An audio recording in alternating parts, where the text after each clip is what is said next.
Olá e bem-vindos a mais um episódio de Índia e a Esquerda Global. Se você é novo no programa, não se esqueça de clicar no botão de inscrição. Além disso, considere tornar-se membro do YouTube, apoiador no Patreon ou fazer uma pequena doação usando o link na descrição. Sem mais delongas, quero dar as boas-vindas ao nosso convidado desta noite, o embaixador Chas Freeman. O embaixador Freeman é um diplomata aposentado dos Estados Unidos. Instituimente Emilês Platinha. Embaixador Freeman, bem-vindo à Índia e à Esquerda Global. Obrigado, Jyotiman. É bom estar de volta com você. Eu queria focar no Irã e na Ásia Ocidental de forma mais ampla, já que a guerra parece estar se aproximando novamente. E, sem surpresa, é mais uma vez os Estados Unidos que parecem estar se movendo para impô-la. Grupos de porta-aviões norte-americanos estão se acumulando na região, junto com centenas de caças, bombardeiros e aviões de reabastecimento. Qual é a sua avaliação da situação e quão provável é uma guerra neste momento?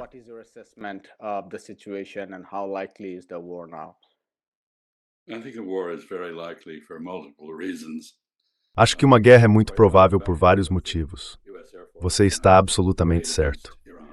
Cerca de metade da Força Aérea dos Estados Unidos está agora posicionada contra o Irã, o que representa um desdobramento extremamente grande. Não vimos nada parecido desde provavelmente a Guerra do Golfo para libertar o Kuwait. Temos, portanto, 2 porta-aviões, um já em posição, outro a caminho. O Gerald Ford, que foi fundamental no ataque criminoso à Venezuela, está agora navegando em direção ao leste do Mediterrâneo e provavelmente chegará no início da próxima semana. No meio ou no final desta semana. Há uma negociação aparentemente marcada para 4 de março. Essa data pode ser significativa porque suspeito que essa negociação seja inteiramente uma farsa e não tenha propósito sério algum. Baseio isso em vários fatores. Um deles é que o lado iraniano afirma que os negociadores americanos, ou seja, os senhores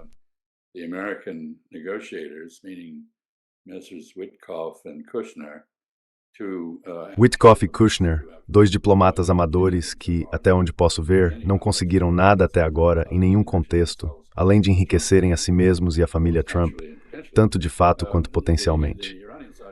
O lado iraniano diz que não foi solicitado a chegar a zero enriquecimento.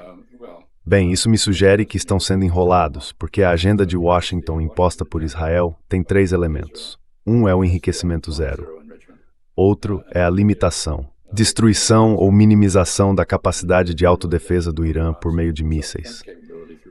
E o terceiro é o rompimento dos laços iranianos com movimentos na região que buscaram o apoio do Irã contra Israel, ou seja, Hezbollah, Hamas, os Houthis e talvez outros também, no Iraque, por exemplo. Então acho que o tempo está correndo.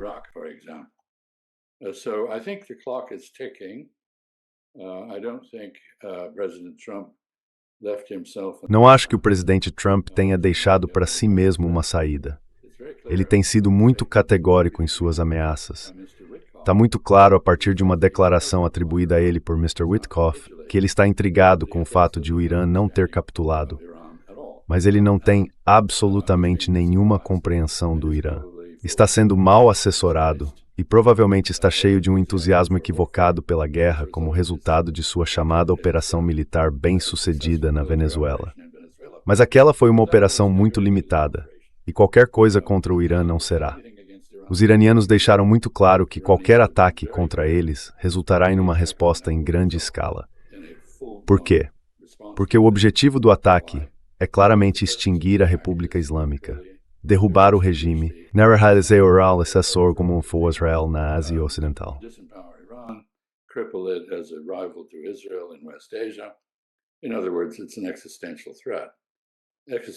Em outras palavras, é uma ameaça existencial. Ameaças existenciais não podem ser enfrentadas da mesma forma que o Irã lidou com ataques no passado.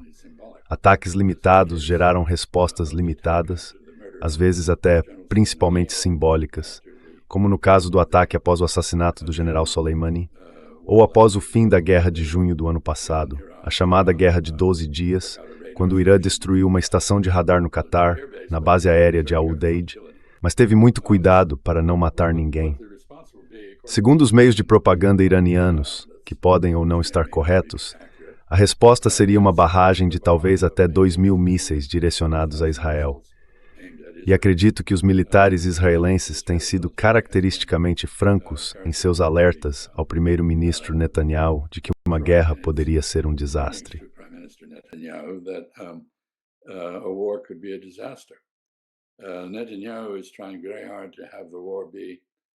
Netanyahu está se esforçando muito para fazer com que a guerra seja apenas entre os Estados Unidos e o Irã, mas o Irã sabe muito bem de onde vem a política americana e propõe cortar a cabeça da cobra, como se costuma dizer.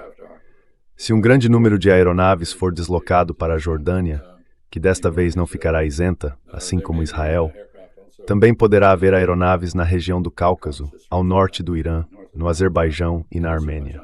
O vice-presidente dos Estados Unidos, J.D. Vance, visitou esses dois países separadamente, supostamente para celebrar a paz entre eles, que Donald Trump afirmou ter intermediado, o que não está comprovado e parece ser mais uma peça de ficção do que algo real.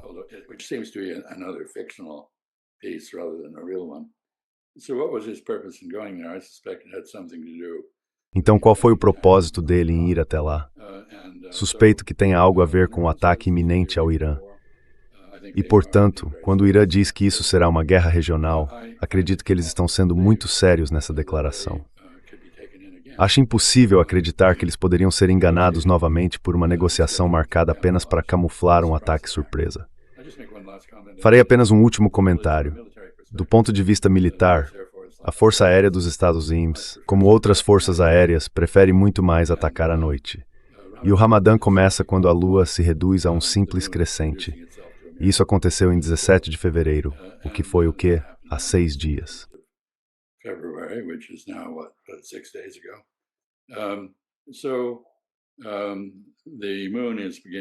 Então a lua está começando a crescer novamente.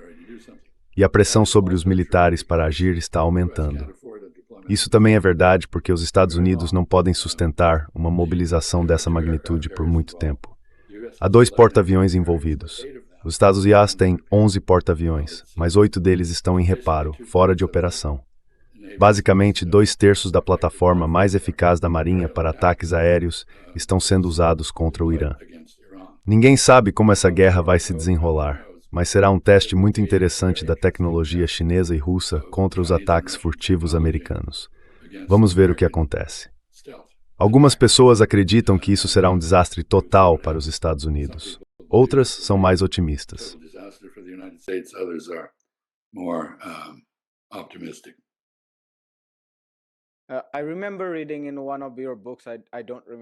Lembro de ter lido em um dos seus livros, não me recordo exatamente qual, que você escreveu que Israel sempre quis que os Estados Unidos fizessem o trabalho sujo na região.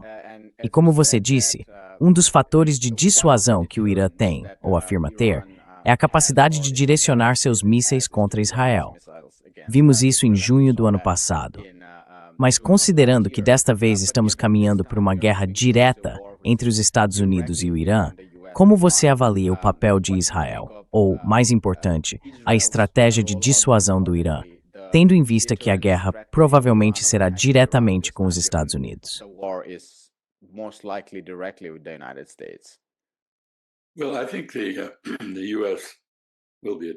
Bem, acho que os Estados Unidos serão atacados diretamente pelo Irã, embora o principal Schwerpunkt, para usar o termo alemão, que designa um ponto de concentração em assuntos militares, seja Israel.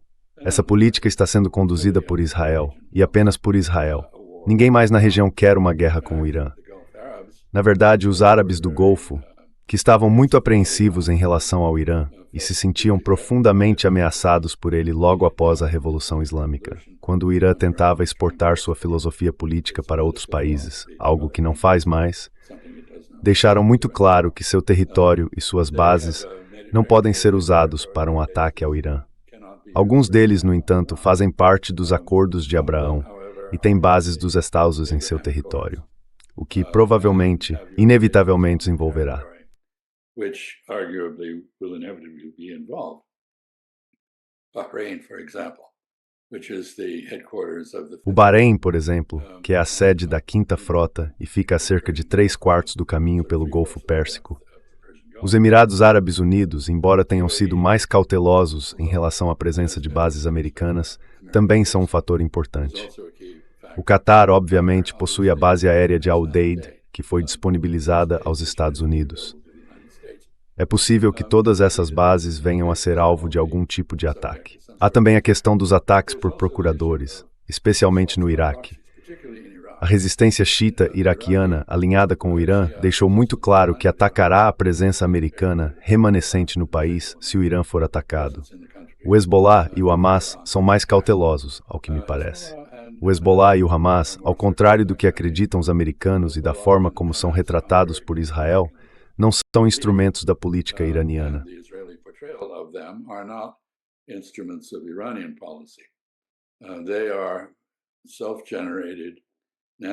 Eles são forças nacionalistas autogeradas que buscaram apoio do Irã. O mesmo vale para os Houthis no Iêmen. Não sabemos o que eles farão, mas podem ver isso como uma oportunidade de redefinir as probabilidades e reequilibrar as coisas em seu próprio território. Um ponto final é que o Irã está formidavelmente armado em vários aspectos. Por exemplo, ele tem a capacidade de atacar um porta-aviões à distância com mísseis hipersônicos que são muito difíceis de interceptar, se é que podem ser interceptados, e que aparentemente são guiados até o alvo, o que significa que podem rastrear e atacar um objeto em movimento, como um grande navio. O Irã também possui uma versão do míssil Shkval soviético, agora russo, que é supercavitante, ou seja, ejeta bolhas de ar à sua frente debaixo d'água. BDC Jordan Metla 480 Hellenborn.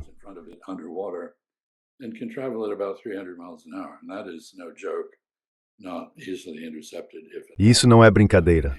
Não é facilmente interceptado, se é que pode ser, caso seja lançado de um submarino iraniano.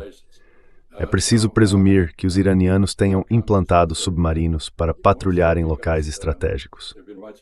Portanto, acho que o desfecho é incerto, ainda mais porque há relatos amplamente divulgados de que os chineses ofereceram ao Irã e instalaram um sistema de radar muito avançado que aparentemente consegue detectar F-35s a uma distância considerável. Eles também implantaram o HQ-9, que é uma versão mais avançada do sistema russo S-400 de defesa antiaérea e antimísseis. Assim, o Irã reforçou suas defesas.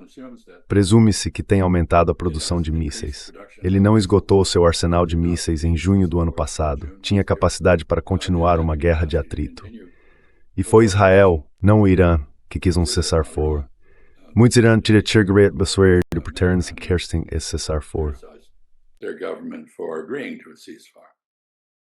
I don't think the Iranians are in any more in a mood. Não acho que os iranianos estejam mais dispostos a simplesmente aceitar ataques sem uma retaliação séria e imediata. Então estamos falando de uma grande guerra aqui, uma que poderia afetar toda a região. O que é uma das razões pelas quais os turcos e os árabes do Golfo têm sido tão claros sobre não quererem uma guerra. Isso é algo muito sério. E também tem potenciais efeitos globais, porque os iranianos já demonstraram sua disposição de fechar o Estreito de Hormuz. Também teremos em breve um exercício naval conjunto entre Irã, China e Rússia, cujo momento exato, acredito, é esta semana. Pode ser que o Gerald R. Ford não chegue ao Mediterrâneo Oriental até o início de março, por volta da época das negociações, que, como eu disse, duvido que sejam algo realmente sério.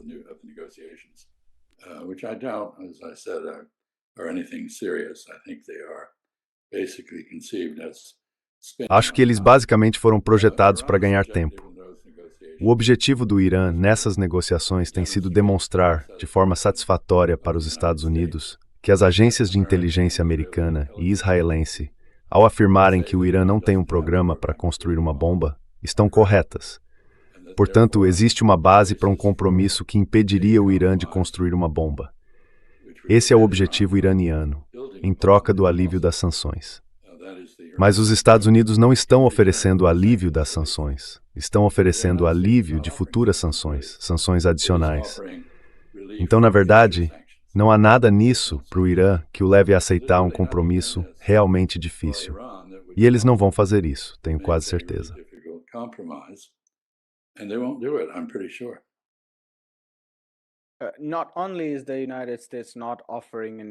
Não apenas os Estados Unidos não estão oferecendo nenhuma concessão em relação às sanções, como também me parece que o país não está disposto a negociar. Steve Witkoff deu uma entrevista à Fox News, em que disse estar recebendo uma mensagem clara do presidente de que não há nada além de enriquecimento zero, o que, é claro, não vai acontecer e não é aceitável para o lado iraniano. De Abbas Araghchi a outros, todos os porta-vozes do lado iraniano têm deixado isso claro todos os dias. Então, o que você acha disso, considerando que eles estão a caminho das negociações em Genebra?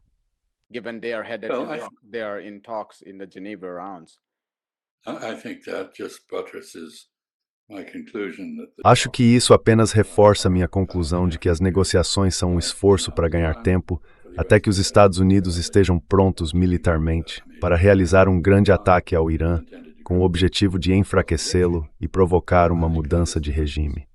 Acho que esse é o propósito. No entanto, devo dizer que há um completo caos de políticas em Washington neste momento. Essa é a marca registrada desta administração.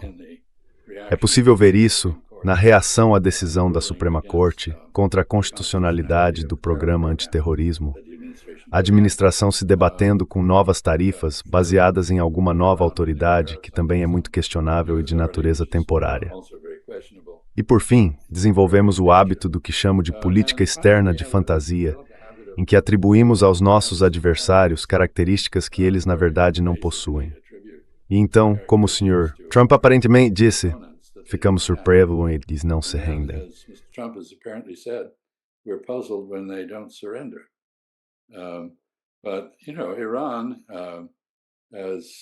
Mas veja bem, o Irã, como todos na Índia têm motivo para se lembrar, é um estado civilizacional, é um império. Existe há vários milhares de anos. E quando você ataca o Irã, não está atacando apenas um país, mas uma tradição, uma ideia, uma entidade que conta com a ampla lealdade de seus cidadãos, que então se unem em torno da bandeira. Eles não desistem. Então sim, é claro que você pode subornar iranianos, e foi isso que foi feito. Temos uma declaração do secretário do Tesouro, Scott Bessent, dizendo que ele deliberadamente provocou o colapso da moeda no Irã e levou os manifestantes às ruas. Uma vez que os manifestantes estavam nas ruas, sabemos, pelo ex-diretor da CIA e outros, que o Mossad, a CIA e o MI6 tomaram medidas para garantir que os protestos não permanecessem pacíficos, mas se tornassem violentos.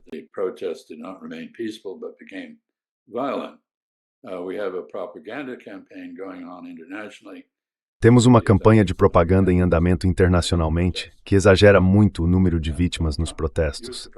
Donald Trump usou os protestos, a violência contra os manifestantes, como pretexto para todo esse desdobramento militar.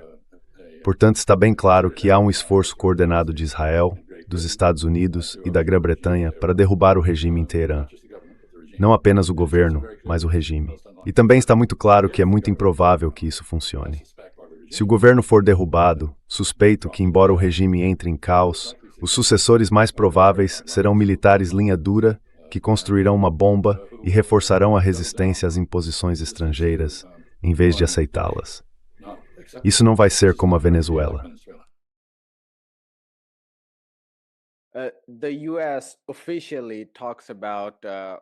Os Estados Unidos falam oficialmente sobre o programa nuclear quando se trata de negociações com o Irã.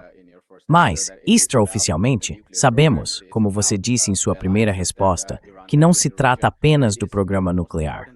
Trata-se das alianças que o Irã tem na região e, mais importante ainda, dos programas de mísseis. Você deve ter lido a reportagem do New York Times sobre aquela reunião de quarta-feira entre o presidente Trump, o secretário de Estado Rubio, o vice-presidente J.D. Vance, Dan Kane, o chefe de gabinete John Ratcliffe, do da CIA.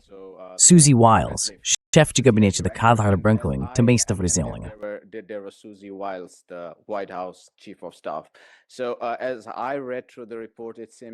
Enquanto eu li o relatório, pareceu-me que havia alguma incerteza sobre o resultado desse ataque. Também parece que J.D. Vance buscava mais clareza, enquanto outros, como Rubio, estavam mais confiantes de que o resultado seria favorável a eles. Donald Trump acredita que ainda se trata do programa nuclear, Ou agora está muito claro que se trata de uma mudança de regime ou da fragmentação do Irã? Há clareza ou consenso entre a elite governante de que não se trata do programa nuclear, que é mais sobre desmembrar o Irã, ou eles ainda acham que se trata do programa nuclear? Well, let me return to Bem, deixe-me voltar ao fato inegável de que essa política não é guiada por considerações em Washington, mas sim em Tel Aviv e Jerusalém. Os israelenses, e acho que o primeiro-ministro Netanyahu em particular, encontraram na questão nuclear um tema muito conveniente para fins políticos, a fim de reunir apoio estrangeiro em torno de Israel em sua disputa com o Irã. Mas não acho que seja isso que realmente o interessa. Acredito que ele está interessado em eliminar o Irã como um contraponto à hegemonia israelense na Ásia Ocidental. Aqui temos a interessante justaposição da entrevista de Tucker Carlson com o embaixador Huckabee, que afirmou, refletindo o impulso pelo grande Israel entre os sionistas religiosos, que Israel tinha uma reivindicação legítima sobre tudo entre o Nilo e o Eufrates. Isso, é claro, gerou ampla condenação não apenas dos países daquela região, mas também, de forma mais ampla, em todo o mundo árabe e muçulmano.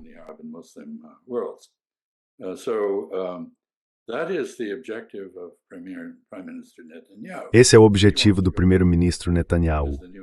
Ele quer entrar para a história como o novo Moisés. Moisés levou os israelitas, supostamente, à terra de Canaã, o que hoje é a Palestina, e eles a conquistaram. Ele quer ser o homem que ficará na história como aquele que conquistou a Ásia Ocidental para o Estado judeu de Israel. É isso que o motiva. Donald Trump ouve o que ele diz. Agora, você mencionou a reunião entre os vários membros do gabinete sobre isso.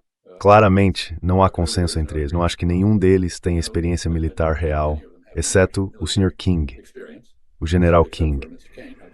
Uma coisa que qualquer pessoa envolvida em guerra sabe é que é preciso ter objetivos claros, viáveis e alcançáveis.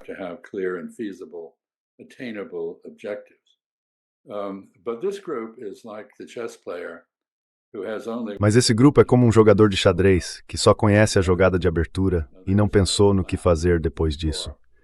Não há um plano para o que acontece após o ataque, em parte porque eles não têm certeza de quais serão os resultados.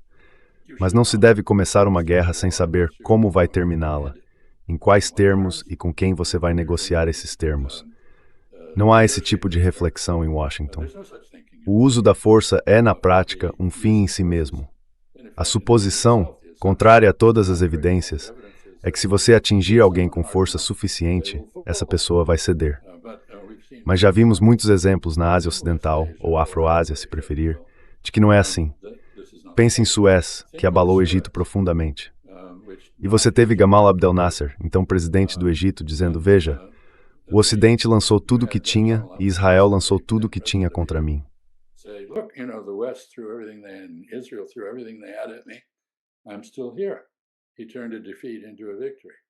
Eu ainda estou aqui. Ele transformou uma derrota em vitória. Saddam Hussein fez a mesma coisa depois da Guerra do Golfo de 90 e 91. Ele disse, vejam, tentaram se livrar de mim e falharam. E eu estou aqui. Sou todo-poderoso e é melhor vocês me ouvirem. Além disso, vocês não conseguem comida nem remédios a menos que me agradem. Quero dizer, nós, sem querer, fortalecemos o poder dele ao canalizar as sanções por meio dele. Enfim, há uma história de derrotas sendo transformadas em vitórias, derrotas militares sendo transformadas em vitórias políticas.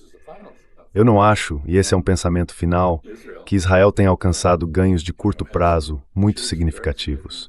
Ele debilitou a liderança do Hezbollah, não o movimento em si, mas a liderança.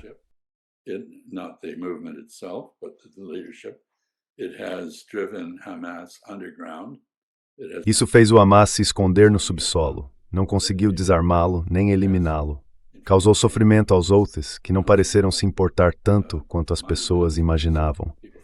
Os israelenses chegaram a envolver a marinha americana e marinhas aliadas, a britânica e outras, para tentar acabar com o bloqueio dos Houthis no Mar Vermelho, e fracassamos. Enfim, alguns sucessos militares para Israel, a Síria, um grande sucesso. Mas tudo isso tem um custo para a sobrevivência de longo prazo de Israel. O mundo está bastante cansado de tudo que Israel faz, que viola o direito internacional, demonstra desprezo por seus vizinhos e revela desinteresse e desumanização desses vizinhos em busca de vantagens de curto prazo. In pursuit of short-term advantage. And so, an attack on Iran, whatever happens. Um ataque ao Irã, aconteça o que acontecer com Israel, sabe? Eu acho que a devastação de Israel é uma possibilidade real. Os iranianos têm essa capacidade, acredito, e não vão contê-la. Israel, a longo prazo, está se preparando para a derrota, independentemente de seus sucessos militares. Está isolado. Dá para ver a reação internacional, até mesmo na Europa, que tem sido um bastião de apoio a Israel. Basta observar as Olimpíadas de Inverno e a reação à presença israelense lá. Portanto, isso foi mal executado, mal pensado, mal calculado, se é que foi calculado. O desfecho é incerto, mas é muito improvável que seja qualquer coisa além de um desastre para os Estados Unidos e Israel, assim como para o Irã, é claro, porque haverá devastação no Irã. Because there will be devastation of Iran. You mentioned about the joint Você mencionou os próximos exercícios conjuntos entre Rússia, China e Irã. Recentemente tivemos um exercício militar do tipo BRICS Plus, no qual o Irã participou ao lado da China, da Rússia e de vários outros países. Uma ausência notável foi a da Índia. Não tenho certeza do motivo, mas estou curioso para ouvir suas opiniões sobre os possíveis papéis da Rússia e da China em caso de guerra, porque vimos frustração entre círculos de ativistas palestinos durante o genocídio, especialmente em relação ao papel da China. É claro que há limitações realistas quanto ao que a China pode fazer, já que ela não quer confrontar os Estados Unidos.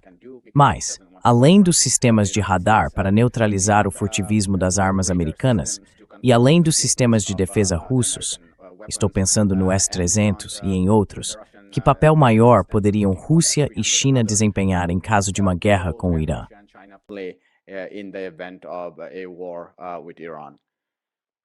They don't really foresee a direct military role. Eles realmente não preveem um papel militar direto de nenhum tipo. Cada um deles está defendendo a soberania, a integridade territorial e a independência do Irã por meio da transferência de tecnologia e conhecimento técnico. No caso dos russos, acredito que o conhecimento técnico seja bastante considerável, porque o resultado da guerra na Ucrânia foi garantir que tanto os exércitos russo quanto o ucraniano sejam os melhores da Europa. Não há dúvida de que estão entre as forças militares mais competentes e experientes em combate do mundo atualmente. Portanto, os russos têm muito a transmitir, tanto em termos de doutrina, planejamento e tecnologia.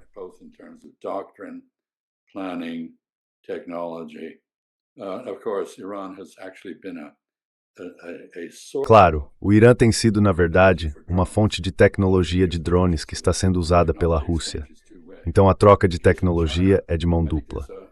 No caso da China, acredito que há um foco mais deliberado em defender os princípios da Carta da ONU e do Panchila, os 5 princípios de coexistência pacífica que Índia e China declararam conjuntamente em meados do século passado. Assim, os chineses, ao contrário das acusações habituais na imprensa ocidental, são, entre todas as grandes potências do momento, os mais insistentes em preservar a ordem do pós-Segunda Guerra Mundial na qual prosperaram. Eles estão defendendo a ordem patrocinada pelos americanos, que os próprios americanos agora abandonaram.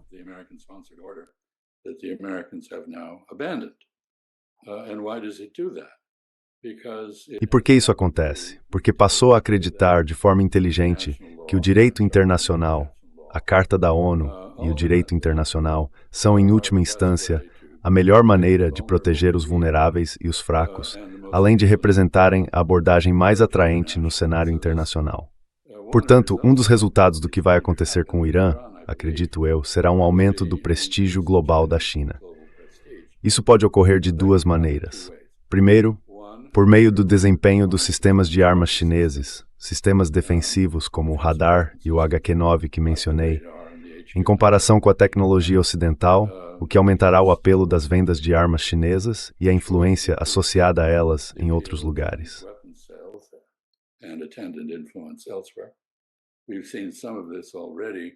as a result of the Já vimos um pouco disso como resultado do confronto entre Índia e Paquistão. Desculpe, Índia e Paquistão, você tem razão. Fico feliz que não tenha havido nada entre Índia e China. Mas temos visto um interesse crescente de muitos países em aeronaves, mísseis e outros equipamentos chineses. Até agora, nenhuma venda, pelo que eu saiba, mas ainda assim um grande interesse. Essa é uma das formas pelas quais isso pode aumentar o prestígio da China. A outra é que a China se apresenta como defensora do status quo, da ordem existente, contra um desafio vindo dos Estados Unidos e de Israel, ambos com uma reputação de serem, digamos, essencialmente fora da lei no cenário internacional. essential outlaws internationally. So I think, Então eu acho que, sabe, aqui entram grandes interesses de poder. A Índia é um pouco uma exceção, eu diria, por causa da natureza de sua relação com Israel e também por conta da islamofobia na sociedade indiana, da violência comunitária e assim por diante. Não sei exatamente qual é a posição do Sr. Modi sobre isso, mas suspeito que muitos indianos provavelmente estejam torcendo por Israel em vez do Irã. Então, não acho que a Índia vá fazer nada. Tudo isso é retórico, mas é interessante. Não vejo a provável guerra entre Irã, Israel e Estados Unidos como algo que vai envolver outros países. Quer dizer, ninguém, nem mesmo a Índia, quer que o Irã seja dizimado ou devastado. E a Índia tem um investimento considerável no Irã, por razões bem fundamentadas. And India has quite an investment in Iran for sound reasons. It is a strategically located country. É um país estrategicamente localizado. É por isso que a Índia tem investido em um porto para conectar o corredor norte-sul através do Irã. A China tem interesse no trânsito da Rota da Seda que passa pelo Irã. O Irã está situado em um ponto de controle das reservas mundiais de petróleo. Seu espaço aéreo é uma rota essencial para cruzar da Ásia para a Europa ou a África. Portanto, o Irã é um país muito estrategicamente localizado. E as pessoas não querem que ele fique sujeito à dominação das grandes potências. Nossa consideração final aqui, creio eu, é que mencionei os Houthis, o Hamas e o Hezbollah. Dois deles, o Hezbollah e os Houthis, têm uma simpatia teocrática, teológica e ideológica com o xismo iraniano, embora suas próprias escolas do Islã sejam diferentes. Their own schools of Islam are different. And I think, there's a possibility. E eu acho que, sabe, há uma possibilidade de que com o Ayatollah Sistani no Iraque dizendo que se o Irã for atacado, ele emitirá uma fátua convocando a jihad global contra Israel e os Estados Unidos, isso realmente possa acontecer. Seria enormemente disruptivo, porque há comunidades xiitas em todos os lugares. O Hamas é sunita e não precisa de nenhum incentivo para se opor a Israel. Mas eu acho que um dos possíveis resultados dessa guerra poderia ser um retorno a um tipo de terrorismo global, ao estilo dos anos 1960, em que ataques são realizados em nome de várias causas bem fora da região onde os conflitos se originam. Isso poderia até afetar a questão da Caxemira. Então acho que há muitas implicações aqui, e não há evidências reais de que alguém em Washington, em posição de autoridade, tenha refletido sobre isso. Washington, in a position of authority, has thought this through. Just to add a piece of information, there was a Sea Voters Só para acrescentar uma informação, houve uma pesquisa da C-Voter após o conflito entre Irã e Israel, e ela mostrou que 28% da amostra, que já era pequena, disseram preferir Israel em relação ao Irã, enquanto 20% disseram preferir o Irã em relação a Israel. O mais importante é que 50% afirmaram preferir a paz e a ausência de conflito entre as duas nações. E só para complementar, a C-Voter é geralmente considerada pró-BJP. E todos sabemos que entre os eleitores do BJP, há, em geral, um sentimento pró-Israel por conta de sua ideologia anti-muçulmana e islamofóbica.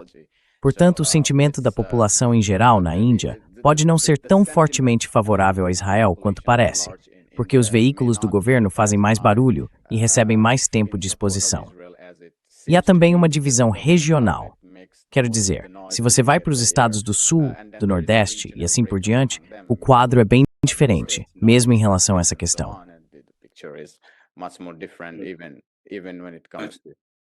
Well, thank you for that information, which It's pretty much what I Bem, would have expected. obrigado por essa informação, que é basicamente o que eu esperava. Sabe, faz muitas décadas que não trabalho na Índia. Quando trabalhei lá, estava em Tamil Nadu, no sul, e na época era muito claro que as 4 principais regiões da Índia tinham atitudes muito diferentes em relação aos assuntos externos. O sul sendo muito mais pró-ocidente e o nordeste, ou seja, Bengala, o oposto. E então, é claro, Delhi e Mumbai estavam em suas próprias categorias, com obsessões diferentes. Portanto, não me surpreende, já que a base do BJP está no norte e no nordeste. Isso não me surpreende nem um pouco. O governo, como você mencionou, e não acho que o governo indiano seja em nenhum aspecto diferente de outros neste momento, está envolvido em guerras de desinformação crescentes. Quero dizer, ele tenta controlar a narrativa. I mean, it tries to control the narrative. That is why you see things. E é por isso que você vê coisas como a exageração pela imprensa ocidental, especialmente a britânica, do número de vítimas no Irã. É por isso que você vê desinformação constante sobre a guerra na Ucrânia. Hoje em dia, vemos a guerra de informação como algo crucial para o sucesso de uma estratégia. E aí está. Não acho que haja como evitar a guerra. Acho que Donald Trump, apenas para fazer um último ponto relacionado à reunião de gabinete que você mencionou, antes de tudo, quais são seus objetivos? Ele quer alcançar uma vitória que o faça entrar para a história como o arquiteto da paz, entendendo por isso a dominação israelense da Ásia Ocidental, a pacificação de todos os demais. Em outras palavras, ele busca glória, e qualquer coisa que lhe traga glória o satisfará. Anything that will give him glory will satisfy him.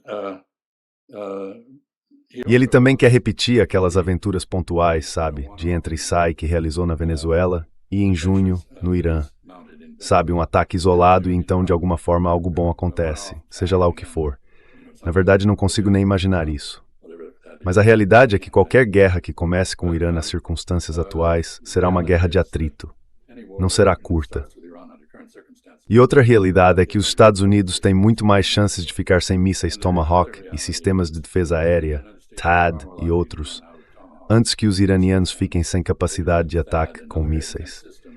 Porque os iranianos sabem muito bem que o tempo está a favor deles, e não de um Estados Unidos militarmente enfraquecido.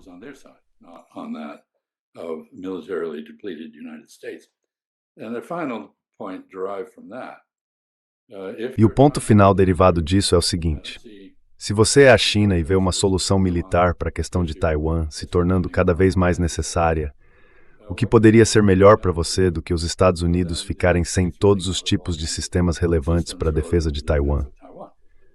Então há pessoas na China, acredito que a maioria dos chineses, assim como a maioria sensata dos indianos, que desejam a paz na Ásia Ocidental e veem isso como algo vantajoso por muitos motivos. Mas também há aqueles que dizem, bem, que os Estados Unidos se esgotem na Ásia Ocidental. Isso é bom para nós. E mais uma vez, há todos os tipos de efeitos colaterais possíveis.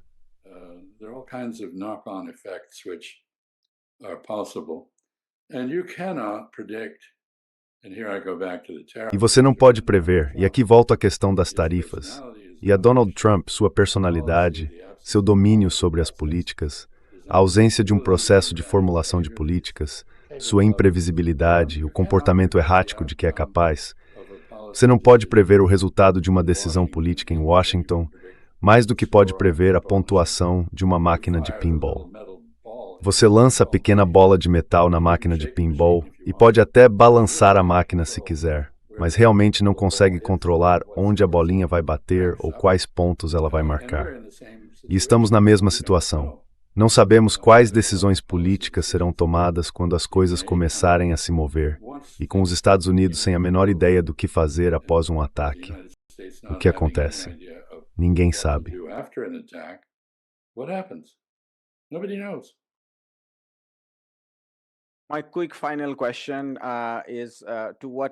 Minha pergunta final e rápida é: até que ponto os acontecimentos na Síria nos últimos meses afetam o equilíbrio de poder, por assim dizer, na Ásia Ocidental? Considerando que também ouvimos relatos de um acordo entre as SDF, forças curdas aliadas tradicionais dos Estados Unidos no Nordeste, Há questões de longa data na região sobre poder descentralizado, divisões de campos de petróleo, terras agrícolas e assim por diante. E se o governo de al-Assad, sob a influência dos Estados Unidos e da Turquia, está consolidando o poder na região, que impacto isso tem sobre a guerra mais ampla que parece estar se aproximando?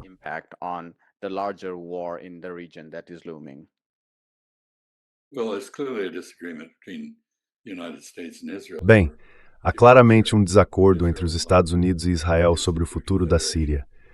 Israel gostaria de reduzi-la a uma confederação, uma série de estados frouxamente alinhados, cada um com sua própria independência e identidade etnorreligiosa. Isso não está funcionando. Na verdade, os Estados Unidos estão finalmente se retirando da Síria. Estivemos lá ilegalmente, é claro, e agora estamos saindo. As forças democráticas sírias, os chamados curdos, de fato firmaram um acordo com Damasco. Aliás, o colapso do sistema prisional para membros do chamado Estado Islâmico resultou na libertação de 20 ou 30 mil pessoas dessa orientação. Ninguém sabe onde elas estão, e isso é uma complicação.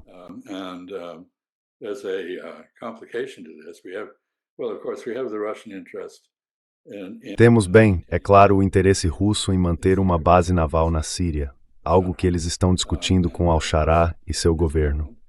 Também há o interesse chinês em se livrar dos uigures, que fazem parte da 84ª Divisão do Exército Sírio, sendo que um deles ocupa uma posição de comando no setor de defesa.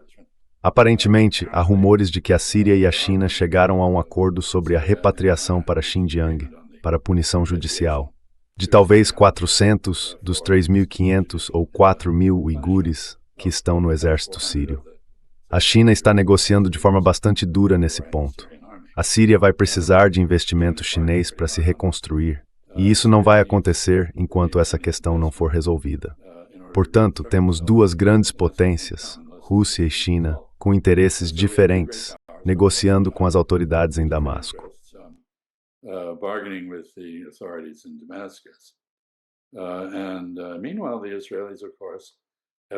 Enquanto isso, os israelenses, é claro, tomaram território na Síria e, obviamente, não têm intenção de sair.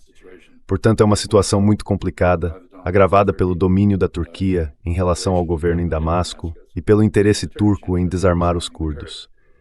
Por fim, temos os curdos no Iraque, que são um corpo autônomo e estão mais uma vez intervindo na Síria. Assim, o problema curdo continua e encontra uma nova manifestação. E o Ocidente mantém seu histórico de trair os curdos pelo menos 4 vezes a cada século. Estamos fazendo isso novamente. Sim. Enquanto isso, a Síria é um vácuo em termos de capacidade de defesa. E se o Gerald Ford estiver ao largo do Líbano, nada o impede de sobrevoar o Líbano e a Síria ou o Iraque na direção do Irã.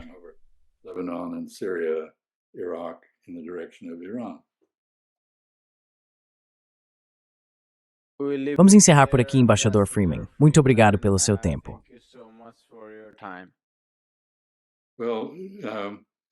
Bem, Mudyar Jyotiman, nós realmente deveríamos encontrar um tema melhor, algo mais alegre do que este. As discussões sobre a Ásia Ocidental estão bem assustadoras no momento, mas obrigado pela oportunidade de conversar sobre essas questões. Concordo, é claro. Obrigado. Mais uma vez, obrigado e tenha um ótimo restante de dia. Oi, meu nome é Ayushman. Eu, junto com Jyotiman, criamos esta plataforma. Nos últimos 2 anos, temos tentado produzir conteúdo para as forças de esquerda e progressistas. Até agora, entrevistamos economistas, historiadores, comentaristas políticos e ativistas. Se você gostou do nosso conteúdo e quer que construamos um arquivo para a esquerda, tenho 2 pedidos para você. Por favor, considere fazer uma doação para a causa. O link está na descrição abaixo. E, se não puder fazê-lo, não se sinta mal. Você sempre pode curtir e compartilhar nossos vídeos com seus camaradas. Por fim, não se esqueça de clicar no botão de inscrever-se. Finally, don't forget to hit the subscribe button.